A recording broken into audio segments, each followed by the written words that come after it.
Selamat pagi teman-teman semua, halo. Kita ketemu lagi di kelas Sekolah Minggu Pemuda dan Pemudi.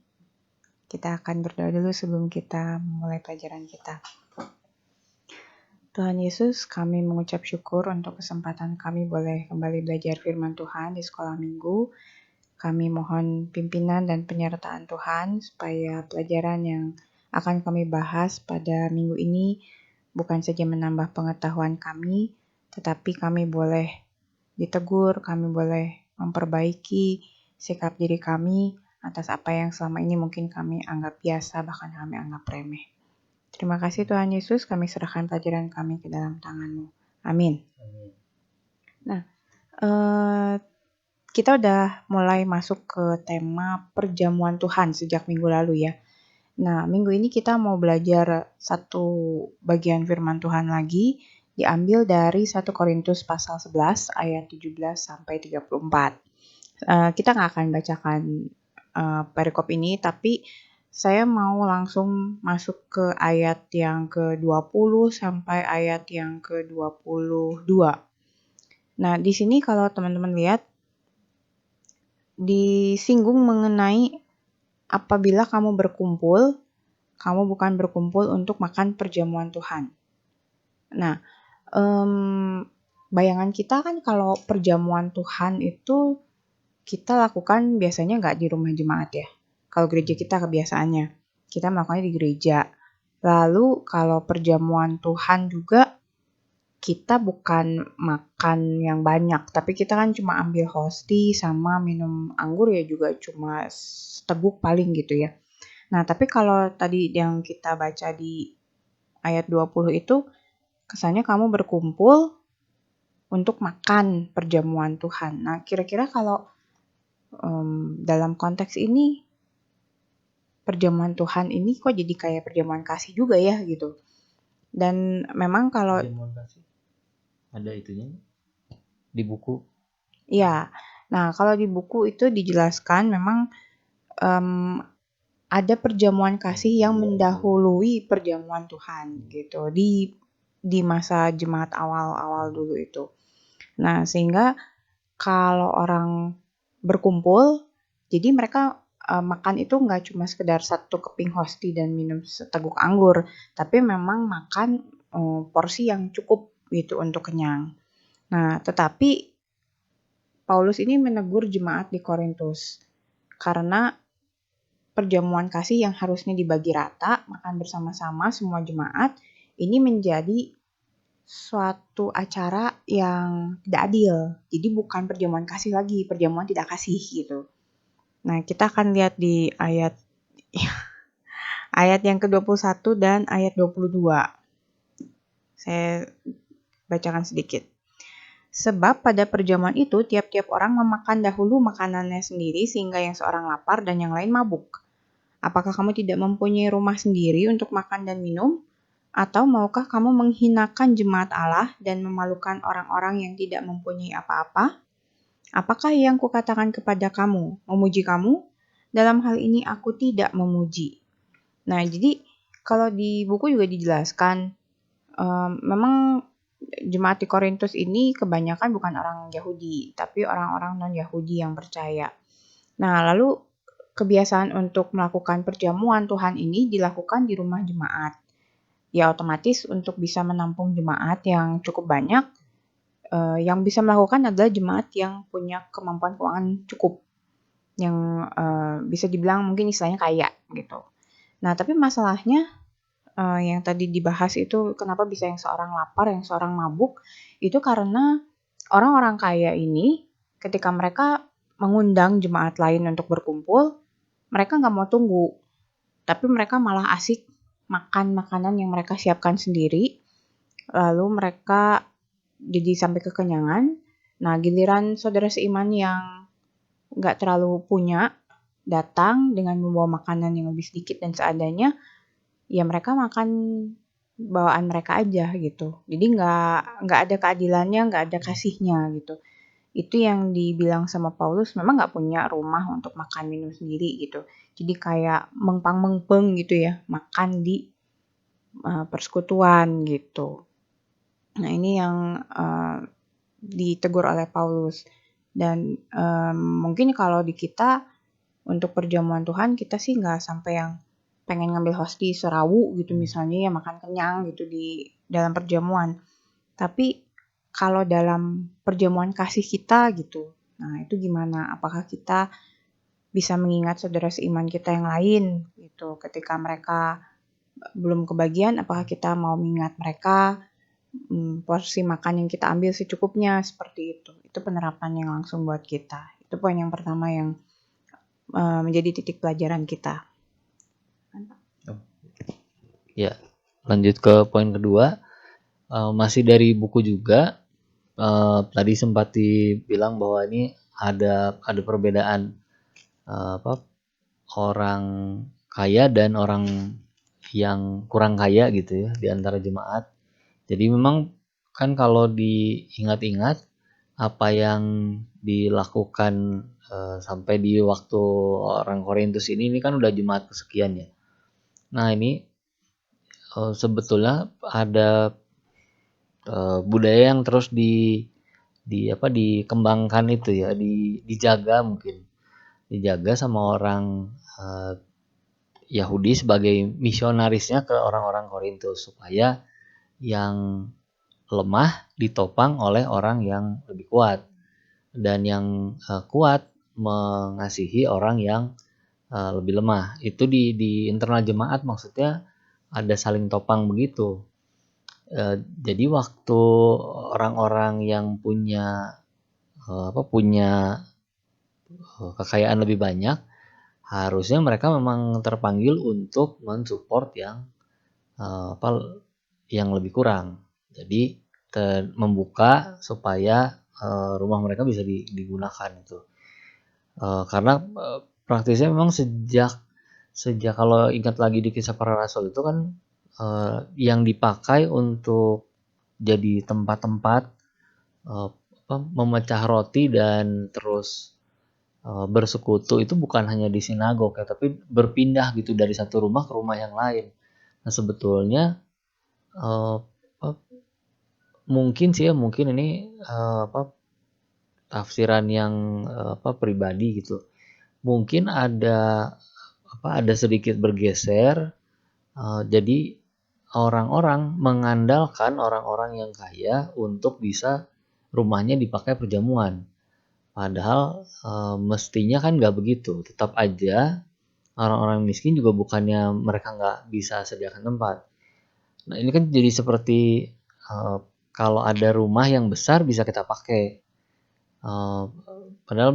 Padahal maksudnya kan yang penting bergiliran itu ya. Bergiliran. Jadi kalau ada yang bergiliran lebih rata juga gitu. Untuk menghindari hal-hal yang tadi itu ya.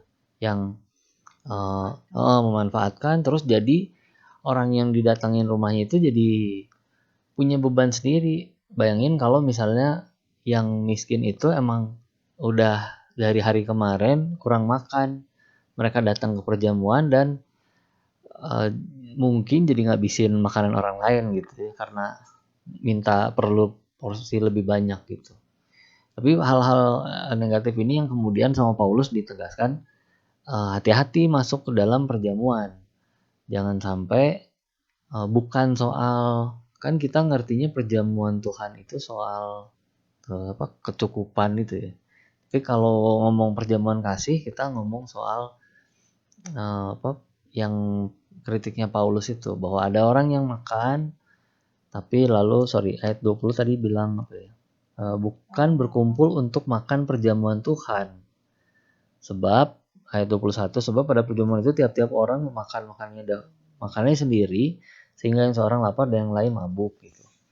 Jadi ada yang dipuaskan itu bukan kemudian berkumpul dan memecah roti, pengucapan syukurnya yang dimuliakan dalam pertemuan itu, tapi malah kenyangnya itu yang ya masalah badani ya. Ternyata dari zaman Korintus sudah sering terjadi. Lanjut Bu.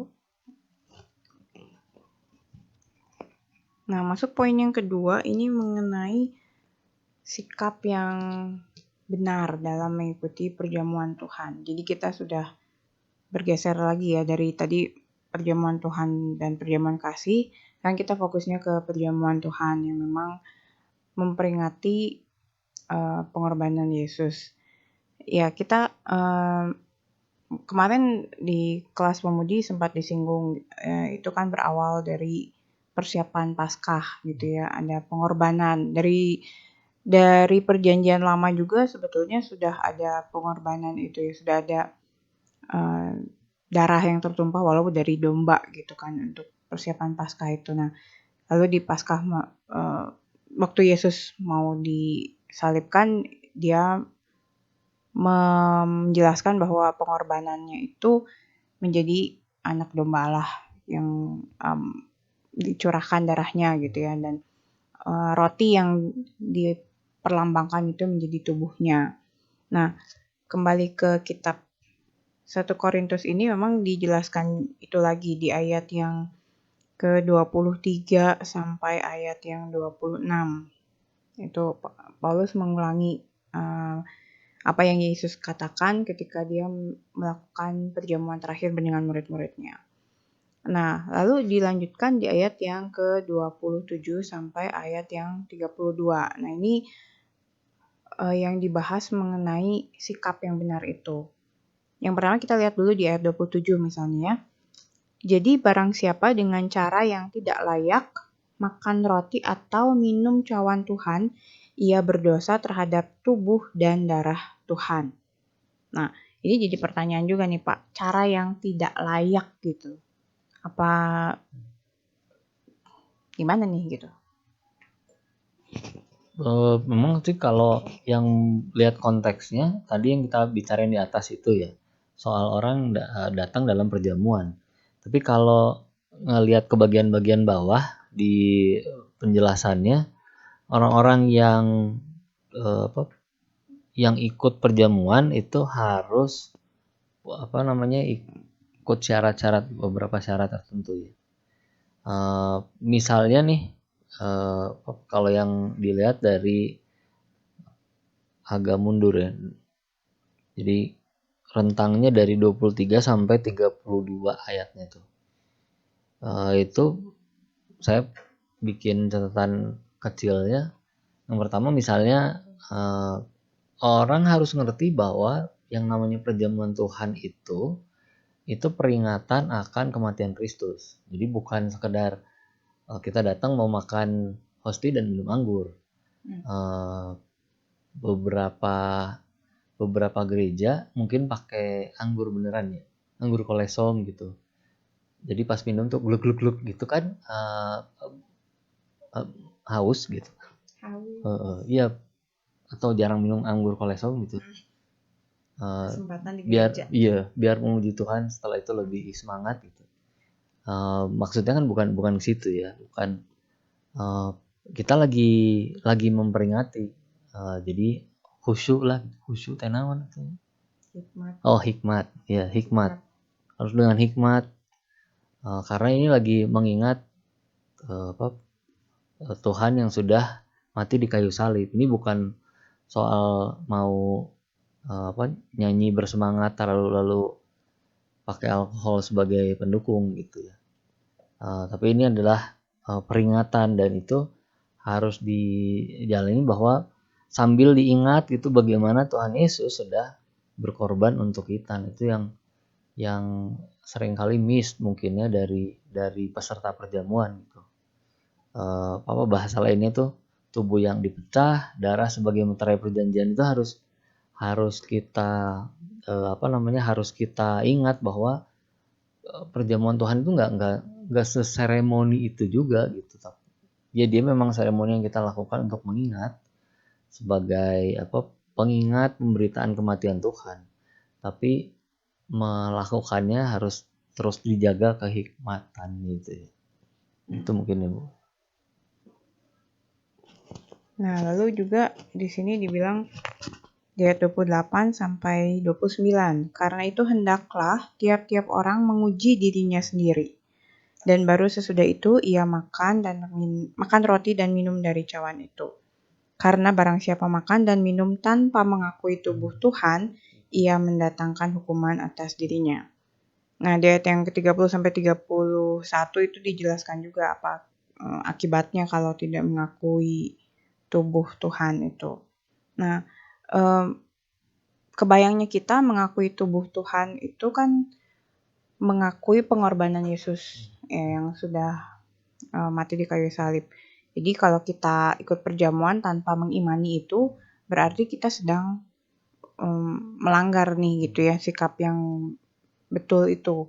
Jadi yang paling utama kita harus mengimani bahwa peringatan yang kita lakukan dalam perjamuan Tuhan bukan sekedar makan dan minum biasa gitu, tapi kita sedang memperingati pengorbanan Yesus. Nah, ada arti lainnya nggak, Pak? Kalau catatan saya sih enggak. Memang itu ya, pengakuan bahwa tubuh Yesus sudah gitu ya. Jadi harus menguji diri itu apakah kita benar-benar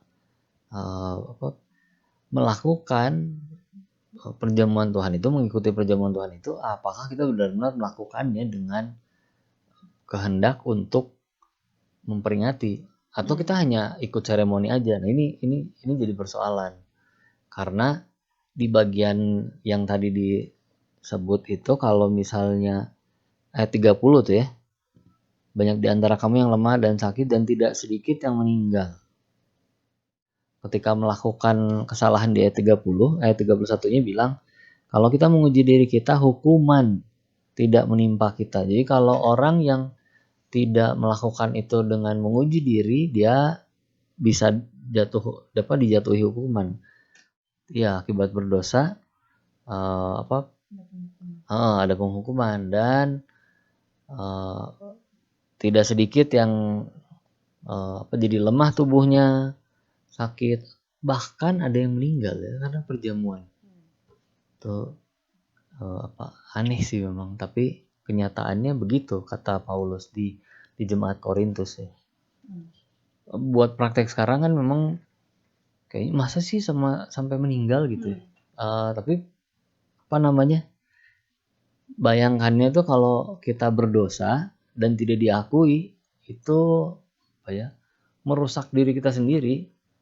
Ini hanya salah satu dari upaya pengudusan hidup sih, yang ini ya, mengakui bahwa Tuhan sudah mati dan kita berusaha memperingati itu, menghayati penderitaan Tuhan supaya kita bisa terus memotivasi untuk hidup kudus gitu, maksudnya peringatan ini, perjamuan Tuhan. Nah, ada sedikit kalau di buku kita dikasih masukan juga bahwa mengakui tubuh Tuhan itu selain tadi mengingat pengorbanan, ada juga makna implisitnya tubuh Tuhan tuh artinya gereja. Jadi ada dua hubungan yang harus disiapkan ketika kita mengikuti perjamuan. Satu yang tadi yang kita mengakui tubuh Kristus dan pengorbanannya. Yang kedua, ini hubungan kita dengan sesama jemaat. Dibahas juga. Kadang-kadang kita ikut perjamuan jadi itu bisa jadi cuma seremoni gitu. Seakan-akan kita secara khusyuk, khidmat gitu, ngikutin, gitu. Nggak bercanda-bercanda, nggak ketawa, pokoknya serius gitu. Tapi mungkin di dalam hati ternyata sedang marah-marah gitu ya. Atau ada masalah sesuatu lah gitu dengan entah orang rumah, entah orang di gereja gitu. Nah, itu menurut buku kita juga harus dihindari. Ketika kita mengikuti perjamuan itu, kita harus menyiapkan hati, ada permasalahan-permasalahan seperti itu pun harus diakui di hadapan Tuhan gitu. Karena kita sama-sama sebagai satu tubuh Kristus dengan saudara seiman yang lain gitu. Gitu. Iya. Ya, bayangin kalau misalnya kita lagi perjamuan, terus mau ikut lagi dibagiin ya, minuman lagi dibagiin, hostil lagi dibagiin, terus kita sambil ngelihat jemaat yang lain, terus kita pikir kacau sih itu ya gitu. Ada sesuatu yang belum beres itu ya. Tadi di awal-awal sempat Bu Virgin jelasin. Ini sebetulnya ibu apa cici ya? Iya, buci. Enggak, bukan bucin. Dulunya. Oke. Nah, jadi terus bayangin kalau misalnya kita melakukan itu dan harusnya kita memperingati dengan hikmat, tapi yang kita lakukan malah berpikir liar tentang salah satu jemaat yang lain misalnya. Jadi ada persoalan yang belum selesai dan harusnya kita memperingati kematian Tuhan, kasihnya Tuhan pada kita malah mempraktekkan ketidakkudusan hidup, ya nggak bisa mengasihi bahkan saudara seiman gitu. Ya, kalau itu terjadi, wah itu ini banget ya. Lagi dalam seremoni gitu terus kita bikin dosa gitu. Itu yang juga harus diakui sih di hadapan Tuhan. Iya, memang nggak mudah gitu ya. Orang Kristen, orang Kristen itu kan begitu percaya diselamatin langsung ya, ada jaminan. Tapi pengudusan hidupnya ini, cuy, liar. Satu-satu harus dicongkel gitu. Kesalahan kita. Ini memang kembali ke judul pelajaran itu kan, sikap yang benar. Ternyata bukan sikap di lahiriah aja gitu. Kadang kan kita kalau memperhatikan di gereja-gereja lain tuh, yang denominasi lain tuh kayaknya bisa ikut perjamuan tuh udah harus dalam kondisi yang luar biasa khidmat gitu ya. Tapi ternyata itu nggak cukup. Lahiriah itu sesuatu yang dilihat orang tuh masih kalah penting dibanding apa yang di dalam gitu. Hubungan kita dengan Tuhan, dosa-dosa kita di hadapan Tuhan tuh harus diselesaikan dulu gitu, bahkan sebelum ikut perjamuan. Jadi saya berharap kita semua melatih diri untuk punya sikap hati yang lebih benar di hadapan Tuhan. Sebenarnya sih perjamuan ini mengingatkan gitu ya, mengingatkan kita, tetapi lebih baik ya kita punya sikap hidup yang benar ini di hadapan Tuhan setiap hari bahkan gitu ya. Itu sih pelajaran kita hari ini. Saya sih jujur waktu baca ini, oh ternyata wow gitu ya. Itu tuntutan untuk hidup kudusnya ini. Orang Kristen ini nggak mudah, tapi harus dilakukan gitu. Kita menutup dalam doa.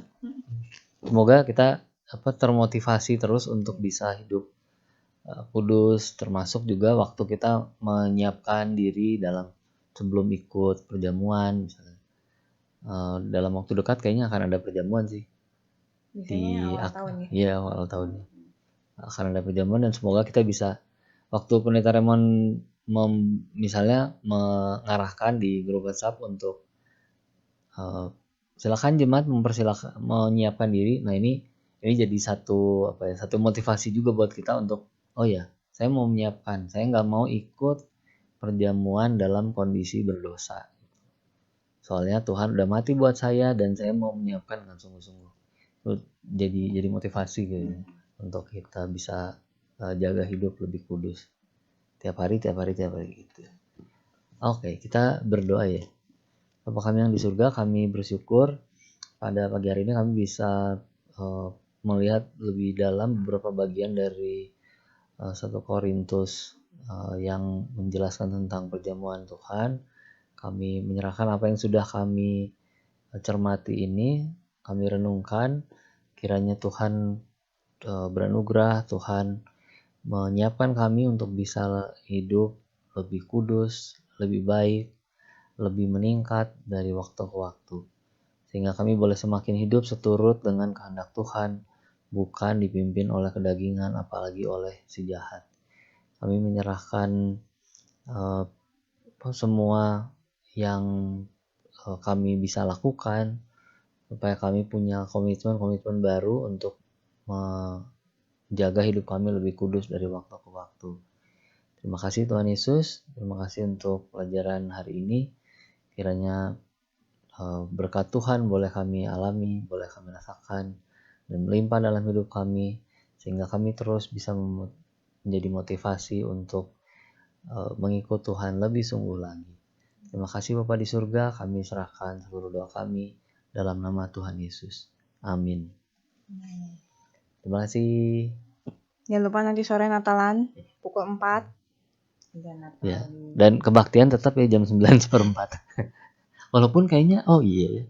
Ya mohon maaf kami tidak bisa bantu kebaktian. Karena kami bantu di Ciparai. Ya. Selamat pagi. Tuhan Yesus memberkati. Tuhan Yesus memberkati.